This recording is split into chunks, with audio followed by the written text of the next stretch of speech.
السلام علیکم ورحمۃ اللہ۔ ابو قتادہ رضی اللہ تعالیٰ عنہ بیان کرتے ہیں کہ رسول اللہ صلی اللہ علیہ وسلم کے ساتھ ہم ایک دفعہ سفر میں تھے، تو رات کا سفر تھا۔ رات کے وقت کہتے ہیں کہ ہم سفر کر رہے تھے، تو کہتے ہیں کہ سفر کے دوران میں نبی علیہ السلام کے پہلو میں تھا، ان کے ساتھ بالکل ساتھ تھا سفر کرتے ہوئے۔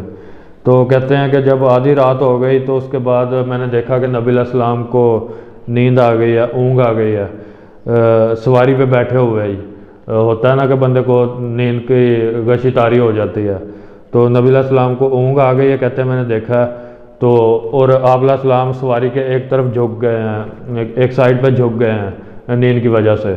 تو کہتے ہیں کہ میں قریب ہوا اور آپ کو میں نے بیدار نہیں کیا، بیدار کیے بغیر ہی کہتے ہیں کہ میں نے اپنا سہارا دے دیا اس سائڈ پہ کہ ساتھ ہو گیا بالکل، تاکہ آپ علیہ السلام کو سہارا مل جائے۔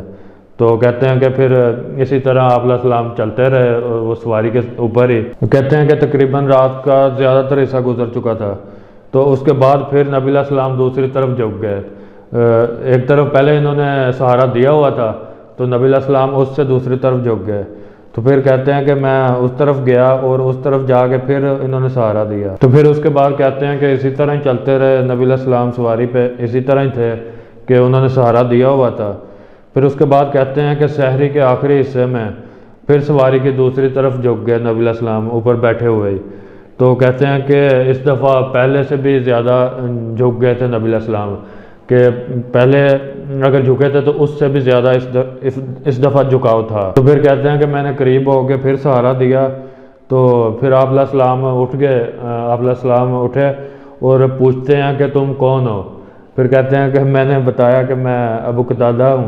تو پھر آپ علیہ السلام نے ان صحابی کو فرمایا، ابو قتادہ رضی اللہ تعالیٰ عنہ کو فرمایا کہ تم اس طرح کب سے میرے ساتھ چل رہے ہو؟ ان سے پوچھا کہ تم اس طرح کب سے میرے ساتھ چل رہے ہو؟ تو انہوں نے عرض کی کہ رات بھر سے اسی طرح آپ کے ساتھ چل رہا ہوں۔ تو پھر آپ علیہ السلام نے فرمایا اللہ کے نبی کی حفاظت کرنے کے صلہ میں اللہ تعالیٰ تیری حفاظت کرے، یعنی کہ نبی علیہ السلام نے ان کو دعا دے دی کہ میری حفاظت کرنے کے صلہ میں، اللہ کے نبی کی حفاظت کرنے کے صلہ میں اللہ تعالیٰ تیری حفاظت کرے۔ تو یہ اس طرح سے ابو قتادہ رضی اللہ تعالیٰ عنہ نے نبی علیہ السلام سے دعا حاصل کی کہ انہوں نے نبی علیہ السلام کو جگانا مناسب ہی نہیں سمجھا، سواری کے ساتھ ساتھ چلتے رہے، ساتھ ہی ان کے اپنی سواریاں قریب کر لی، بہرحال ساتھ سہارا دیتے رہے کہ نبی علیہ السلام کو اٹھایا نہیں، ویسے سہارا دیتے رہے ہیں، اور اسی طرح ہی سفر جو ہے وہ گزرتا رہا ہے۔ تو یہ بھی ایک طرح سے ابو قتادہ رضی اللہ تعالیٰ عنہ کا اپنی محبت کا اظہار تھا نبی علیہ السلام سے۔ تو جب نبی علیہ السلام کو پتہ چلا تو آپ علیہ السلام نے انہیں دعا بھی دی۔ تو یہ تھا ابو قتادہ رضی اللہ تعالیٰ عنہ کا واقعہ۔ اور اس کے علاوہ میں نے کافی ساری ویڈیوز بنائی ہیں واقعات کے اوپر، اسلامی واقعات کے اوپر، کافی سارے صحابیوں کی، نبی علیہ السلام کے دور کی اور نبی علیہ السلام کے دور کے بعد کی بھی۔ تو اگر اس طرح کی ویڈیوز آپ مزید دیکھنا چاہتے ہیں تو آپ چینل کو سبسکرائب کر لیں۔ انشاءاللہ نیکسٹ ویڈیو کے ساتھ ملیں گے۔ السلام علیکم ورحمۃ اللہ۔